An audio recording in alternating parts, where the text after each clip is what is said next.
کے اوپر قحط سالی ہوئی تو 7 سال تک جو ہے وہ غربت اور افلاس جو ہے وہ دور دور تک پہنچ چکی تھی۔ اب اس کا تدارک کرنے کے لیے اب مصر کے وزیر خزانہ جناب یوسف علیہ السلام اب اعلان کرتے ہیں کہ جس کو بھی ضرورت ہو تو وہ آ کر ہمارے پاس سے گندم لے جائے۔ اب جو مصر کے رہنے والے لوگ تھے اب انہوں نے 7 سال کیا کیا چیزیں دی، آپ حیران رہ جائیں گے کیا کیا چیزیں نکال کے دی۔ جب پہلا سال قحط کا آیا تو انہوں نے اپنا سونا اور چاندی فروخت کر دیا اور اپنی جان کو بچانے کے لیے انہوں نے گندم کو خرید لیا تھا۔ پہلے سال سونا اور چاندی دیا، اب دوسرے سال جتنے بھی گھر کے اندر زیورات تھے وہ اٹھا کر جناب یوسف کی بارگاہ میں پیش کر دیے اور کہا کہ جان بچانے کے لیے ہمیں گندم عطا کر دی جائے۔ اب تیسرا سال جب آیا تو جتنے بھی ان کے پاس جانور تھے، جتنے بھی ان کے پاس مال تھا، سارا کا سارا اٹھا کر وہ جناب یوسف کی بارگاہ میں لے آئے اور آ کر کہنے لگے کہ ہمیں اپنی جانوں کی پرواہ ہے، یہ مال جانوروں کی صورت میں رکھ لیجئے گا اور جان بچانے کے لیے ہمیں گندم بھی عطا فرما دیجئے گا۔ تیسرا سال وہ جانور دینے پر مجبور ہوئے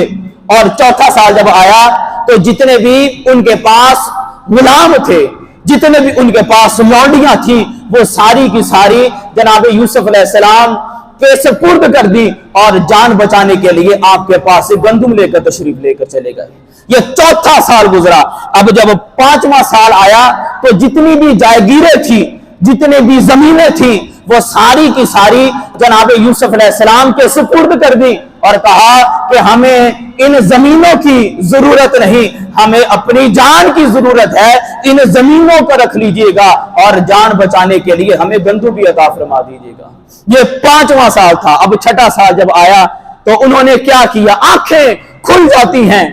دل جو ہے وہ باہر آنے کو کرتا ہے۔ جب 6واں سال آیا تو جان بچانے کے لیے کیا کچھ نہیں دے دیا تھا،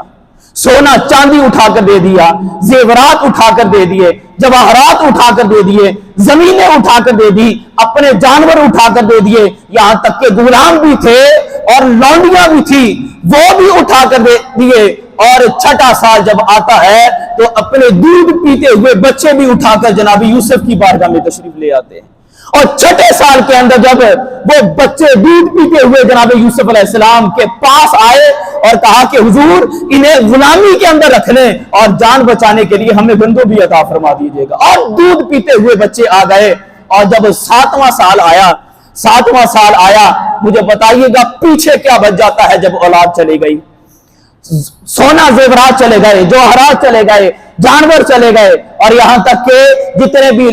غلام تھے، لونڈیاں تھیں، زمینیں تھیں، اپنی اولادیں تھیں، ساری کی ساری وہ جناب یوسف علیہ السلام کی غلامی کے اندر دے دی۔ اور آخری جب سال 7واں آیا تو جب گندم لینے کے لیے آئے اور آ کر کہتے ہیں کہ جناب یوسف ہمارے پاس تو کچھ بھی نہیں بچا جان بچانے کے لیے، ہم سارے کے سارے یوسف کی غلامی کے اندر آنا چاہتے ہیں اور ہمیں جان بچانے کے لیے گندم عطا کر دیجیے گا۔ تو عزیز ساتھیو یہ 7 سال کا دور آیا جب 7 سال کے اندر دودھ پیتے بچے بھی جب تک آ کر غلام نہ بنے، جب تک کہ 7ویں سال کے اندر آ کر سارے مصر کے لوگ آ کر یوسف کی غلامی کے اندر نہ آئے تو اللہ تعالیٰ نے مصر کے اوپر جو ہے وہ قحط قبول نہیں فرمایا تھا۔ تو 7 سال جب قحط سالی کے گزرتے ہیں تو اللہ تعالیٰ پھر جناب یوسف علیہ السلام کی غلامی کے اندر آنے کے بعد ساروں کے اوپر پھر برکتیں بھی عطا فرما دیتا ہے۔ اور اس امت کو بتا دیا گیا